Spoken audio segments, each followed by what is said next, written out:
Joining us now to review some of the headlines of today's newspapers from around the world is Arise News analyst Emmanuel Afenifere. Good morning, Emmanuel. Good morning, Ruben. Good morning, Rufai. Good morning, Victoria Tundu and Kewa Abiola. Good morning. Yes, let's start the review quickly with this Nigeria's newspaper of record. The lead story is Igbos' turn to produce president in 2023. Afenifere, MBF, PANDEF insists declare Yoruba's presidential bid inelegant. Say, unfortunate, Jonathan allowed himself to be disgraced.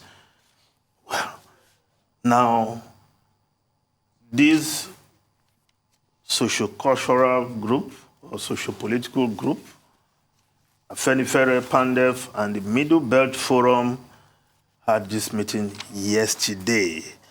And Pa Adebanjo was there. Pa Ike Clark was represented.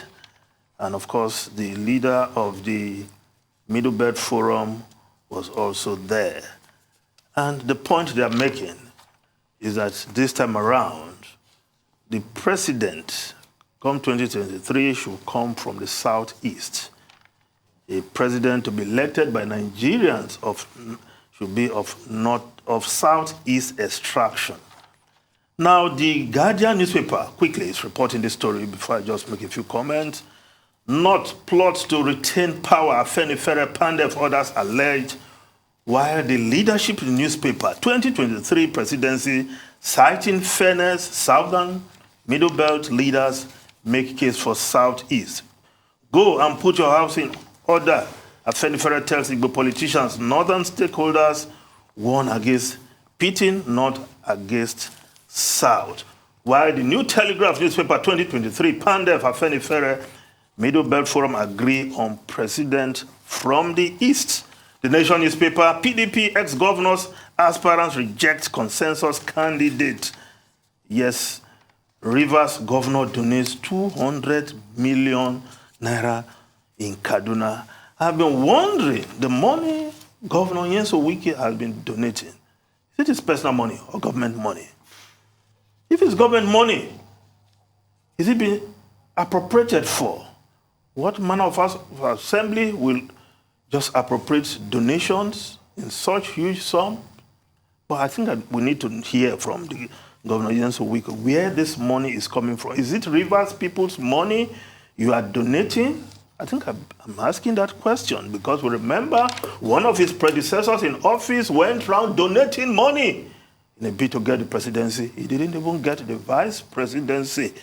So Rivers people should ask some questions, please, because if that money is coming from somewhere in the government coffers, then Rivers people should have a say. Now, the Daily Sun newspaper 2023, Jonathan steps up consultation on APC move.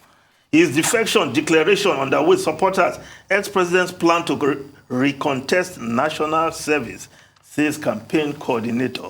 If the former president, Goodluck Ebele Jonathan, is consulting, he must be consulting his men. Ruben, you are one of his men. Has he consulted you? I'm sure our viewers would like to hear, but I'm not trying to put you on this, but you are one of his men. And if there's somebody that should be worthy of consulting, I think my friend, longtime friend, schoolmate, Ruben, they are worthy of being consulted by Jonathan. You are promoting your old classmate. Yes, I'm sure you will tell him the truth. That's why so you will tell him to let him consult you. Now, Vanguard newspaper 2023, Buhari deceiving Jonathan, others, Adebanjo. Yes. The Daily Independent newspaper, 2022 presidential election. I will betray Nigerians if I don't contest Oshibajo. What if you don't get the tickets? What will happen? Prof. Well, but I think I urge the prof to go ahead and try and get the ticket because he's quite cerebral. He knows the in and out of government after spending so long in the presidential suit. And I think it should be one of those the APC should be considering, looking at the field of those who have declared so far on that side of the political divide. Now, the Punch newspaper, Electoral Act, Amechi Ngige, others risk disqualification over failure to resign. Now, the foreign newspapers, quickly. The Times of London, passport shambles threatens holidays, surge in demand after 5 million delayed renewals. I hope somebody in our passport office will not be celebrating that it also happened over there. No, I think there's a reason for this. Yes, there's a reason for this, because under the post-Brexit EU travel rules, Britons must have at least 3 months validity remaining in their passport to visit any EU country. So it's not something they've been used to. So there's this rush, but members of the House of Commons saying that what is happening in the passport office in the UK shambles. Of course, this is an unprecedented surge in demand, which they have not dealt with before. Wall Street Journal, US seeks to weaken Russia to deter future aggression. The Biden administration the aim in the Ukrainian war is to see Russia's military capabilities degraded and Ukraine's strengthened to prevent Moscow from attempting to conquer territory by force in future. This is according to U.S. officials. Of course, the U.S. Defense Secretary and the Secretary of State were all in Ukraine, well, to bolster the aim of the Biden administration. Now, the lead story of this day, the presidency should go to the Southeast. You know where I stand on that. I will say yes to that any day, for fairness and equity, for inclusiveness, because we don't want to believe that the Igbos are still being punished for the civil war after so many years. And we have competent hands among those who have thrown their hearts into the ring so far. So I think the major political parties should give the Igbos a chance to contest for the presidency. Of course, like Sita Chidoka put it yesterday, 2 Igbo presidential candidates and let Nigerians choose the best. Now, a number of issues raised earlier. Tundu, you did not believe there was zoning in 1999. There was zoning, although it was not a buzzword. Yes, because after the June 12th crisis caused by one of those Ruben usually referred to as owners of Nigeria, of course, they had to placate the Southwest. That's not exactly what I said. I didn't say there was no zoning. Yes, among those who looked for Obasanjo, they did not look for Obasanjo just because he was a military man, because there was General Alani Akinade, of course, who was a Nadeko man. They couldn't have gone for him. Those who called owners of Nigeria, and who are still meddling in the politics of today, they looked for Obasanjo, brought him, released him from prison, funded him, and ensured. But what happened on the other side? How Falaye emerged. In fact, on this program, Pa Adebayo said, Alliance for Democracy was not even qualified to be registered as a party, given the requirements. But they had to register them so that they will come up with their own presidential candidate. And that alliance, it was one of those sacrifices we must also remember the Igbos for. Because APP, the major political party or the senior partner in that alliance, Ogbonaya Onu, that's why I always remember him, had to step down for Olufalaye. I said that there. Yes, you said that. So there was zoning. Which is why I didn't say there was no zoning. Yes, so it was not, although it was not the buzzword then, but there was zoning. So if we have to zone to the Southeast this time around, to let the Igbos know that the civil war has been over since 1970. In fact, I will agree with that. And Rufa, you said the vice presidential position of UPN and MPN was the zoning, but that was not the real zoning. The military boys stopped the real zoning because Alex Ekweme as vice president, and with the benefit of hindsight, we know that what was Shagari's offense for this military junta, Buhari, Babangida, Abacha, to overthrow Shagari. He had already won his second term.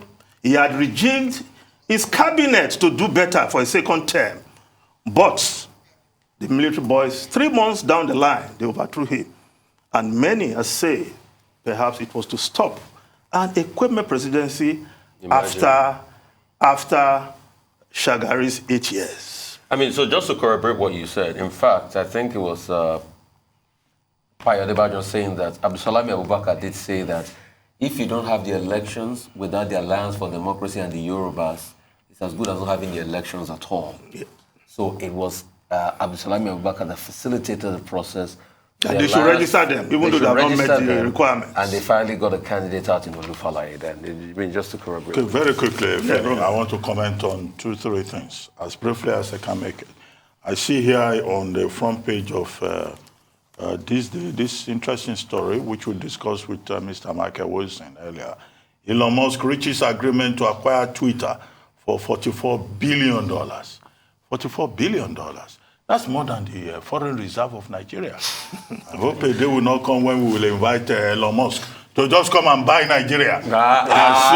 Hate speech, doctor. No. You can't buy Nigeria. 44 billion is more than... That is what is a foreign reserve. Okay, that's our foreign reserve. They are Liko Dangotes, they are Denugas of this world. They will step forward. And you will know that we also have rich men in Nigeria. Okay, and then very quickly, you are extending this program now. I said I will talk very briefly. I just raised that as a poser. Hate speech. Another thing I wanted to draw attention to is the fact that this looks like the season of deaths, right? The other day, we had the news over the weekend of the death of the Alaafin of Oyo, Oba Lamidi Adeyemi III. Very prominent Nigerian monarch, ruled for 52 years, which is a record, and he was a man of great distinction. Ekunke Akeson, Iku Baba Yeye. May his soul rest in peace. The funeral rites have been conducted, but no one would doubt the fact that he was not just prominent, he was a very principled, monarch.